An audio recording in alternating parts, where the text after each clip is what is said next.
Hello दोस्तों, आज हम लोग West Bengal higher secondary education के अंतर्गत कूटज, जो कि हमारा हिंदी का प्रथम निबंध है, उसके बारे में गहन अध्ययन करने जा रहे हैं। ये कूटज, जिसके लेखक आचार्य हजारी प्रसाद द्विवेदी जी हैं, उनके जीवन परिचय के बारे में हम लोग आज पढ़ेंगे। चलिए देखते हैं। हिंदी निबंध परंपरा में आचार्य रामचंद्र शुक्ल के बाद सबसे महत्वपूर्ण नाम जिनका आता है वो हमारे आचार्य हजारी प्रसाद द्विवेदी जी हैं। इनका जन्म सन 1907 में बलिया जिला, जो कि उत्तर प्रदेश में है, वहाँ एक प्रसिद्ध ग्राम है ओझा बलिया। वो ओझा बलिया का एक टोला का नाम, जो कि आरती दुबे का छपरा में हुआ था। इनके पिता पंडित अनमोल द्विवेदी अध्ययनशील तथा संत स्वभाव के थे। इनके माता का नाम परम ज्योतिष देवी था। द्विवेदी जी का प्रारंभिक शिक्षा अपने जिले के रेपुरा अपर प्राइमरी स्कूल में हुआ था। सन 1920 में बसरिकापुर मिडिल स्कूल से इन्होंने प्रथम श्रेणी से मिडिल परीक्षा पास की और बनारस हिंदू विश्वविद्यालय से इंटर परीक्षा में भी इन्हें सफलता मिली।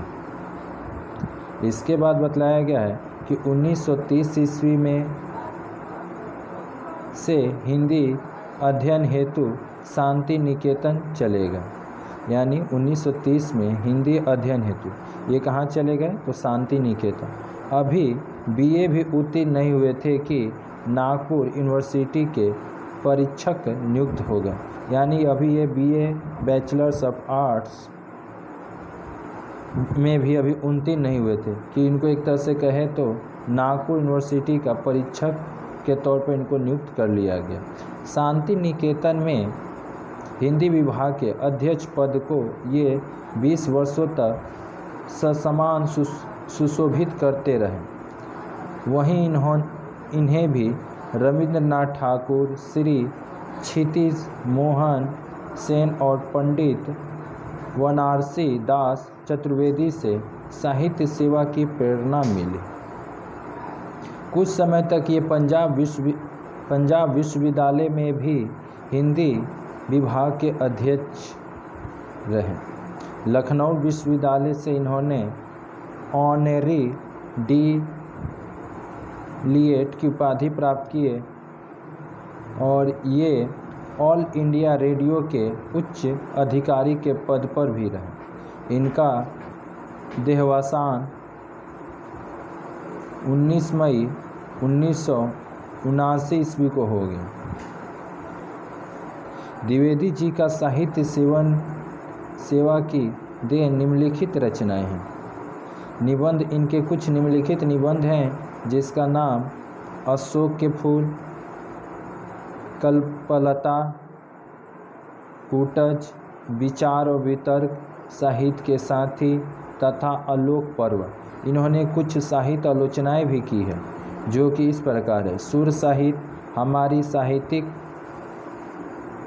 समस्याएं, साहित्य का मर्म और कबीर। भारतीय संस्कृति से भी कुछ पुस्तकें हैं, जैसे कि प्राचीन भारत का कला विकास, प्राचीन भारत के कलात्मक विनोद और नाथ संप्रदाय और मध्यकालीन धर्म साधना। कुछ उपन्यास साहित्य भी है इनका। वाणभट्ट की आत्मकथा, चारूचंद लेख, पुनर्वा, अमान दास का पोथा। कुछ इन्होंने बहुत सारे संपादन कार्य भी किए हैं, जैसे कि कबीर, संक्षिप्त पृथ्वीराज दासो, नाथ सीधो की बानियाँ और संदेश रासक आदि। अनुदित इनके कुछ कार्य भी हैं, जैसे प्रबंध ग्रंथ, प्रबंध चितामणि, पुरातन प्रबंध संग्रह और प्रबंध कोश, विश्व परिचय, लाल कन्नेर और मेरा बचपन।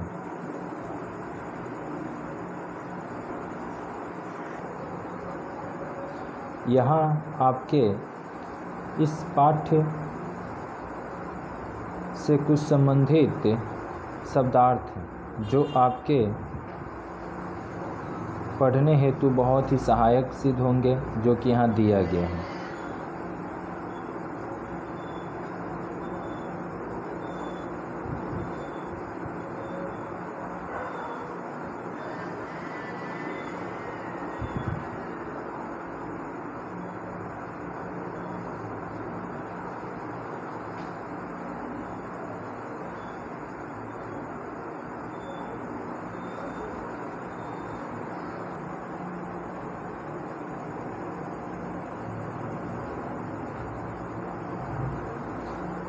कूटज निबंध का सारांश अपने शब्दों में लिखें। कूटज एक ललित निबंध है। इस निबंध के केंद्र में बताया गया है कूटज नाम का एक वृक्ष है जो पुष्पों से भरा होता है। निबंध के प्रारंभ में द्विवेदी जी उस स्थल विशेष को प्रस्तुत करते हुए कहते हैं जहाँ कूटज उगता है, पनपता है और पुष्पित पल्लवित होता है। वह स्थान कोई और नहीं शिवालिक श्रृंखला है जो हिमालय की निचली पहाड़ियों के अंतर्गत आता है। जहाँ कूटज उगता है वहाँ की भूमि का वर्णन करते हुए द्विवेदी जी कहते हैं कि उस भूमि पर हरियाली नहीं है, दूब तक सूख गई है। काली काली चट्टानों के बीच केवल थोड़ी थोड़ी रेत है। यही कूटज उगता है। इस विकट परिस्थिति में ये ठीकने से वृक्ष गर्मी की भयंकर मार खाकर भी, भूख प्यास की निरंतर चोट सहकर भी जीता जागता है। सिर्फ जीता ही नहीं है, हंस भी रहा है। कूटज की इस प्रकृति पर विचार करते हुए वे कहते हैं कि कभी कभी जो लोग ऊपर से बेहया दिखते हैं और उनकी जड़ें काफ़ी गहरी पैदी रहती हैं, यानी पड़ी रहती है, ये भी प्रशान की छाती फाड़कर ना जाने किस अवतल गह्वर से अपना भोज्य यानी अपना भोजन खींच लाते हैं। अर्थात कूटज ऊपर से ही बेहया प्रतीत होता है, उसकी जड़ें गहरी हैं और ये प्रशान यानी पत्थर की छाती के बहुत नीचे से अपना भोजन खींच लेते हैं। यही कूटज का एक अद्भुत स्वरूप है। इसकी कठिनाई के बीच में भी ये मुस्कुराते रहते हैं, अलमस्त रहते हैं। हम इन्हें भला ही ना जानते हों, लेकिन ये अनादिकाल से हमें तो जानते हैं। कूटज की इस पहचान के बाद द्विवेदी जी इसके नाम और रूप की व्याख्या तथा तुलना करते हैं। बड़ा कौन है, रूप या नाम?